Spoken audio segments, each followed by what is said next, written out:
What's up mga kaibigan at kababayan? Ngayon, for today's video, titikman po natin yung sushi na sinasabi nila na mabenta dito sa Greece. Hindi lang sa Greece, kahit sa Pilipinas, kahit sa mundo, kahit sa sulok ng mundo, mabenta po talaga. Pero honestly, sa inyo mga kaibigan, hindi ko pa talaga natitikman sa buong buhay ko. Kaya ngayon titikman natin kasi binigyan tayo ni Madam ng sushi. Yun, para patikim sa atin. Ganon tayo kamahal ni Madam. Ayun. Ito lang kaibigan. Ayun, papakita ko sa inyo. Ayun. Ayun. Ito daw yung sushi. Ayan. Ayan. Tapos ito yung sauce niya. Ayun. Kanin lang pala to. Kanin. Tapos may avocado. Ito may luya. Tapos to wasabi at ito. Tapos ito parang salmon at ito. Yung, hindi ko ako sigurado kung salmon to. Basta ito kanin to. Sigurado ko kanin to eh. Yun. Ayan, titikman natin mga kaibigan. Gamit tayo ng chopstick. Ayan. May chopstick din yan. O, sige.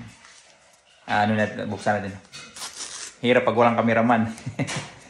Ang tanong, marunong ba tayong gumamit ng chopstick? Ayan. Tingnan natin. Ayan. Ano pala to? Chopstick na ano? Ay, kailangan pang buwagin pala to. Ayan, kanikit pa. Kailangan buwagin. Ayan natin. Buwagin natin. Para tayong pro. Ayan, buwagin natin. Ang tanong, paano to gamitin? Saan ba to? Ignorante talaga. Hirap talaga pag ignorante. Ano? First time. Ganito pa to? O ganito. Ganito ata. Paano ba nila gamitin yun? Tanong na tayo eh. Ganito ata to eh. May ano eh. May guhit eh. May guhit eh. Tapos ito nung maliit. Parang ganito ata. Parang ano ata to? Paano ba gamitin yung chopstick?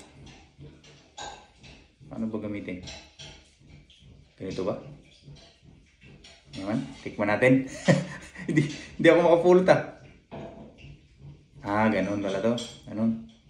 Alaman, sige. Tikman natin. Lagyan natin ng... Ay, hindi mo pwede.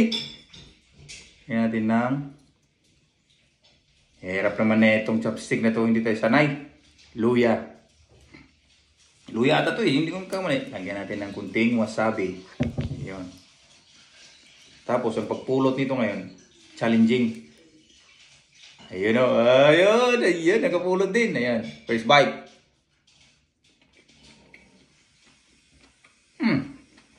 Wow.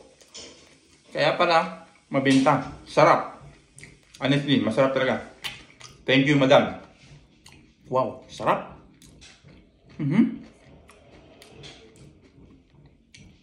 Perfect na combination talaga. Wow, sarap.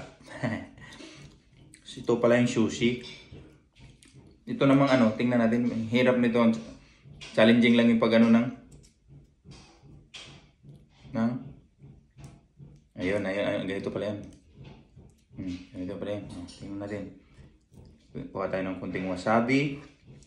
Tikman natin itong parang may ano nila, yung isda ata to eh. Tapos lagyan natin ng mga ricado kasi ricado niya to eh. Hindi na makapulot.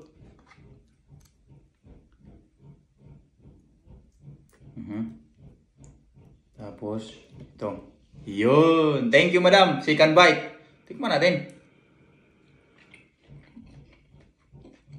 Wow. Sarap. Walang halong biro.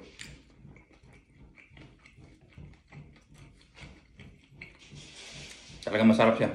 Kaya pala mabenta. Wow, sarap. Laki pa naman ng mga sahod ng mga chip cook dito, mga sushi dito. Wow, sarap. Pero hanggang dito na lang. Marami pa tayong titikman kasi marami pinadala ni Madam. Hanggang sa muli, bye-bye.